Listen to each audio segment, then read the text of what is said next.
Ito ang pahayag ni Auntie Claire. Kung makikipag-usap po, ako po'y open. Wala naman po sa aking masama dahil ako naman po, kapag ako'y nagsalita, ay binabase ko lang sa mga news at sa sinasabi po nila. Boying ang kanyang tinutukoy kasi si Ombudsman Rimulya ang unang nagsalita. Sa ngayon ay wala pang tugon si Libeste kung nagbabalak ba siyang makipag-usap o makipag-ariglo kay Castro. Sabi ni Teo Moreno, Leandro Libiste has filed a civil libel case against Claire Castro seeking 110 million in damages with a filing fee of around 2.8 million pesos. Laki ng bayad pala nito, civil.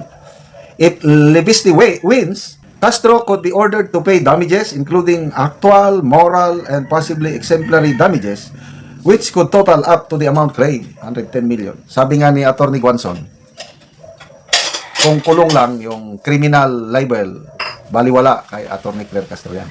Lang, kung magmumulta siya kahit 1 million, nako, mahirapan daw si Auntie Claire. If Libiste loses, the filing fee is forfeited. No damages are awarded and he may even be responsible for some of Castro's legal costs. Essentially, the case is a high-stakes legal battle over reputation. Okay? With the filing fee being a small upfront cost compared to the potential 110 million at stake. This is interesting. Okay. Ano bang habol ni Congressman Libiste? Yung 110 million? I don't believe so. Dahil sabi niya, kung mananalo siya, idodonate niya yung 110 million sa mga biktima ng flood control scam. Oh. So, hindi niya habol ang pera. Ang habol niya, yung reputation niya. Kasi nasira yung reputation niya nang dahil sa mga statements ni Auntie Claire. Ito, the statement falsely alleging that Representative Libiste sold a solar franchise was widely published and reportedly harmed his reputation, meeting the criteria for civil libel pending court determination. Negosyante itong si Congressman Libiste.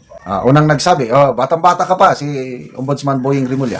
Batang-bata ka pa, ninegosyo mo ng franchise. Ano ka, walang hiya? Para kang hindi Pilipino? Matapang yung pahayag ni Ombudsman Rimulya. Kaya lang, bakit hindi siya kinasuhan ni Congressman Libiste? Ginagalang daw niya si Ombudsman Rimulya dahil kaibigan ng nanay niya. Kaya reklamo ni Auntie Claire, bakit? Hindi mo ako ginagalang? At ang isang nakita ko, impeachable official, Boying Rimulya, kaya walang silbi yung kasong isasampa ni Congressman Libiste. Ito naman kay Yusek Claire Castro, bakit hindi siya sinampahan ng criminal libel? Sabi ni Atty. Guanzon, most likely madidismiss. Kasi kung public official ka, expected na yung ganyan, babatikusin yung mga ginagawa mo. Wise move daw ni Congressman Libiste, yung hindi na siya nagsampa ng criminal libel, but it's civil libel.